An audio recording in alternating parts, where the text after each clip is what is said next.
नमः शिवाय। जो आपका है ही नहीं उसके लिए अपना सम्मान त्यागे या फिर जान, दोनों ही मायने नहीं रखते। समय ही देना है तो उसे दें जो आज भी आपके लिए खड़ा है और आने वाले जन्मों में भी। 36वां अध्याय मनु पुत्रों के कुल का वर्णन। सूची बोले वैवस्वत मनु के 9 पुत्र हुए हैं जो कि मनु के समान ही पराक्रमी क्षत्रिय धर्म करने वाले वीर पुरुष हुए। कुक्षवाकु, शिविन, भाग, त्रिश्चायारती, नृशंत, कुरूप, प्रियव्रत, नृग ये उनके नाम है।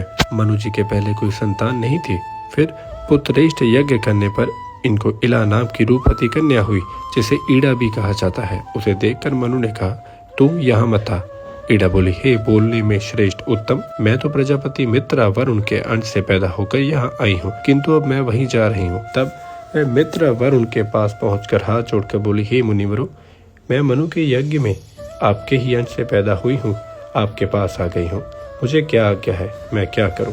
तब पतिव्रता ईड़ा से मित्रा वरुण बोले, हे सुंदरी, तुम्हारी इस नम्रता तथा इंद्रिय दमन एवं सत्य भाषण से हम प्रसन्न हो गए हैं। जा, तू मनु वंश बढ़ाने वाले पुत्र प्राप्त कर, सुदमुन तो तेरा नाम होगा। सूची बोली, यह सुनकर ईड़ा पिता के पास लौटी, किंतु रास्ते में बुद्ध की प्रार्थना करने पर उसके साथ मैथुन किया, जिससे पुरूरवा नामक बहुत सुंदर पुत्री की प्राप्ति हुई। इसी की सुंदरता पर मोहित होकर उर्वशी अप्सरा स्वर्ग से भी आकर इसके पास रह गई थी। इसके बाद शंकर जी की कृपा से ईड़ा से पुरुष तत्व प्राप्त किया।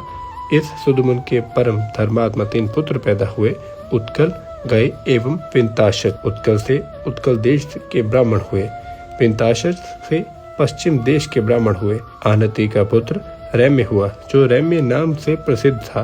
कुरुस्थली में उसका निवास हुआ। 100 पुत्र जिसके हुए, जिनमें कुकुची सबसे श्रेष्ठ एवं धर्मज्ञ था। इसकी अतीव सुंदरी देवत कन्या हुई जिसके वर के विषय में कुकुंची ब्रह्मलोक में ब्रह्मा जी से पूछने के लिए पहुंचा। ब्रह्मा जी सुनकर हंसते हुए बोले, हे राजन, तुमने जिन राजाओं को अपनी कन्या के वर के लिए विचारा है उनमें से अब एक भी नहीं, सभी काल के काल में पहुंच गए। तेरी नगरी को भी यक्ष राक्षसों ने नष्ट भ्रष्ट कर दिया। अब 28वां द्वापर है। इस समय भगवान कृष्ण द्वारिकापुरी का निर्माण करके विष्णु, अंधक, भोज, कुकुर आदि यादवों के साथ वहां निवास कर रहे हैं। उसी द्वारिका में महाबली बलदेव जी हैं जो कि वसुदेव के पुत्र हैं। उन्हीं को जाकर अपनी स्त्री रेवती प्रदान करो। तब कुकु जी जान गए कि इस समय अनेकों युग बीत गए हैं। तब रेवती कन्या का विधि पूर्वक बलदेव जी के साथ विवाह कर और स्वयं सुमेरु पर्वत पर जाकर तप करने लगा।